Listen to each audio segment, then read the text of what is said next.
This Mathcast will walk you through section 12.2, where students will define the radii and interval of convergence of Taylor series. The concept that a power series will have an interval of convergence was first introduced back in lesson 10.3.1 after convergence tests were first introduced. In that section, your students learned how the ratio test can be used to determine a radii of convergence, followed by other tests to determine if the endpoints of an interval converge as well. This concept will become much more meaningful here in section 12.2, now that your students also have spent time studying Taylor series, which are power series that model other functions. So in this section, we're going to look deeply at what an interval of convergence looks like graphically by comparing the graph of a Taylor series to the function in which it models. Lesson 12.2.1 will use the Maclaurin series for the function 1 over 1 minus x as a lens to understand what an interval of convergence means graphically. But before we get there, your students will need to rewrite this function as a Maclaurin series. And instead of doing so the long way, by finding a bunch of derivatives at x equals 0 and then plugging into the formula, questions 12-62 and 12-63 will demonstrate that your students already know the series expansion for this function, and they have known it for a long time. You see, problem 12-62 reviews the formula for the sum of geometric series, which your students defined back in lesson 9.2.1. That's S equals A over 1 minus R, where A is the first term of the series and R is the common ratio. So after practicing applying that formula in part A, parts B and C will have them define the interval of convergence for this sum as an open interval between -1 and 1. Now, problem 12-63 will look at the function f of x equals 1 over 1 minus x, and based on its similar structure to s equals a over 1 minus r, it'll challenge your students to interpret that function as the sum of a geometric series whose first term is 1 and whose common ratio is x. That's a Maclaurin series, and this Maclaurin series, therefore, must have an interval of convergence between -1 and 1 as well. Now, part D has them confirm that this interval of convergence is correct by testing the endpoints of the interval, which is a skill that they learned back in lesson 10.3.1. So now that we have established that the Maclaurin series for 1 over 1 minus x has an interval of convergence of -1 to 1, problem 12-64 begs the question and asks, what does this mean? What does it mean for a Taylor series to converge? And to answer that question, your students will use technology. On the same set of axes, they will graph the function y equals 1 over 1 minus x, and also they will graph as many terms of the Maclaurin series for 1 over 1 minus x as possible. So what we are looking at here is a Desmos simulation of what your students will input into their calculators, or they certainly could use Desmos as well. In red is the graph of 1 over 1 minus x, and in blue is a polynomial approximation of the Maclaurin series. And we're watching that as the number of terms of that approximation increases, the approximation starts to converge to the original function, but only on the interval from -1 to 1.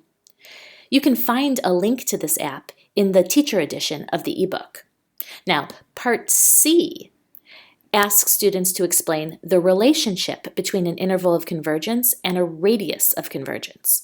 So as you circulate, listen to what your students are conjecturing about these graphs. Ask them, based on the graphs, why is the radius of convergence 1 unit long? Some students might make the conjecture that the vertical asymptote at x equals 1 cannot be mimicked by a Maclaurin series, since a Maclaurin series is a polynomial, and polynomials do not have asymptotes.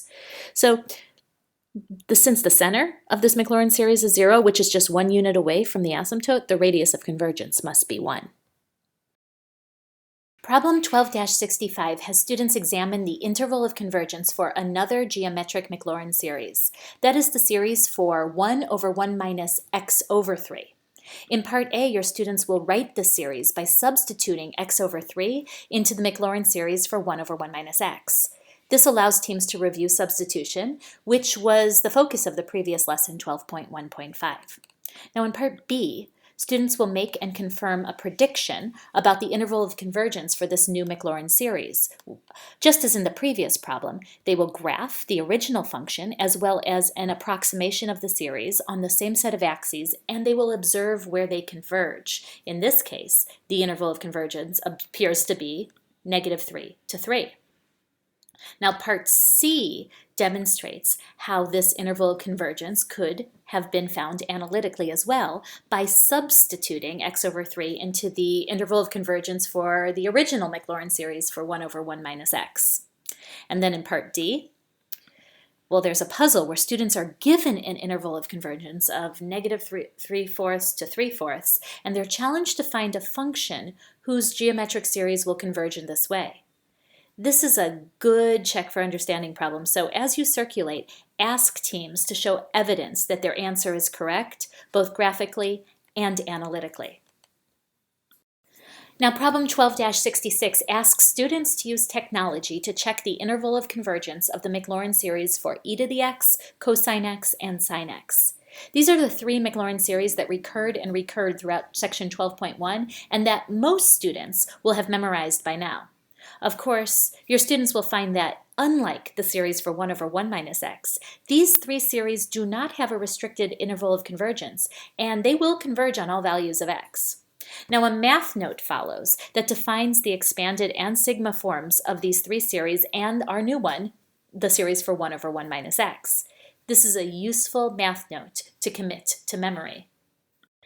Lesson 12.2.2 focuses on applications of Taylor series. In the first problem of this lesson, problem 12-75, a student named Julian is completing an assignment where he needs to investigate the function f of x equals ln of x plus 1. Now, he's going to have to complete a table of values for this function, but he does not have a calculator. And your students are going to work with him to find as much information about this function without using a calculator as well. For example, they should know enough about natural logarithms to conclude that the domain of f of x is from -1 to infinity because its vertical asymptote is at -1. Therefore, there are no values at x equals -1 or x equals -2. Also, they should know that f of 0 equals 0 because ln of 1 is 0. Now, the other values on this table will be decimals, so Julian stops working at first until he remembered in part B his homework from the night before. Problem 12-70 from the review and preview section of the previous lesson had him find the Maclaurin series for this very function.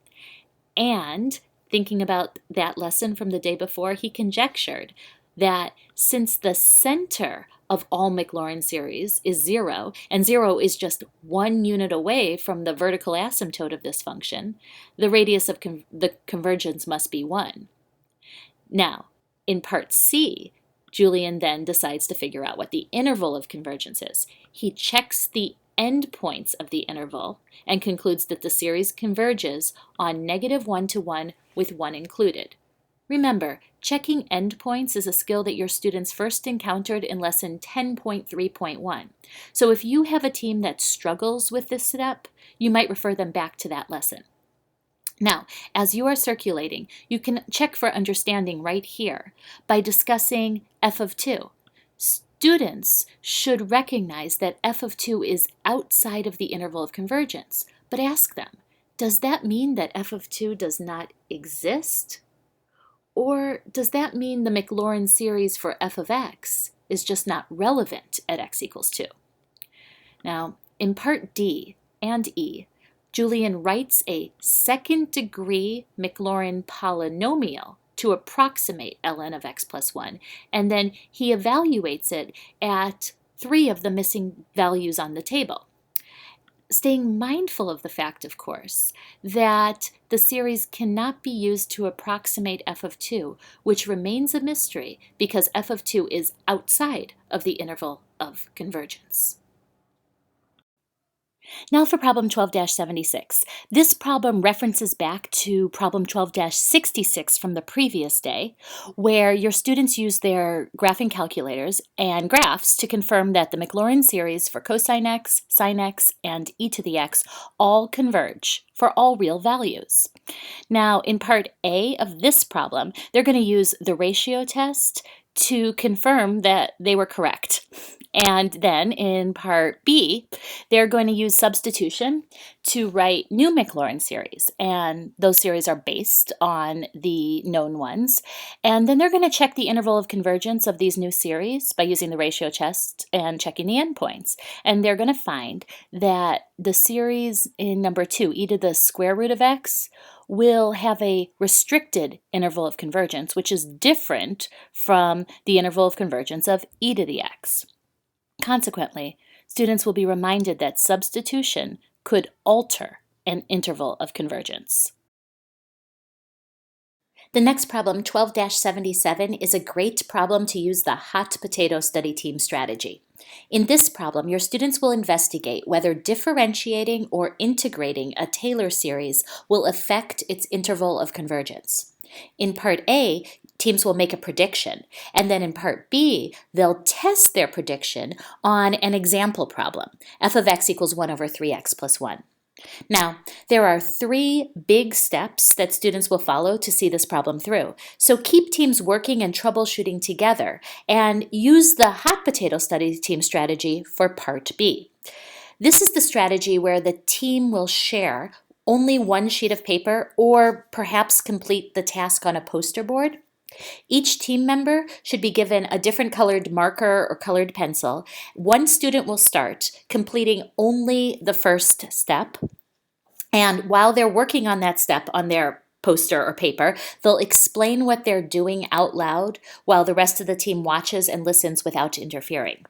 When that person is done, the next teammate uses their colored pencil or marker to either correct the work of the previous person or to start the next step, again, explaining out loud while the rest of the team observes. This process will continue until all parts of the problem are complete to everyone's agreement. Now that teams have collaboratively confirmed that in a few specific cases, term-by-term differentiation and term-by-term integration will result in the same radii and the same interval of convergence as the original series, problem 12-78 will walk them through a test that demonstrates that this will always hold true. And this problem does this by exploring a general Taylor series that is centered around x equals a. Ultimately, once your students are satisfied that radii and intervals of convergence will be unaffected by differentiation and by integration, they will use that fact in part F to quickly determine the interval of convergence of a Maclaurin series for a rather complicated looking function by simply comparing it to its antiderivative. So this concludes our walkthrough on section 12.2 on the interval of convergence of Taylor series.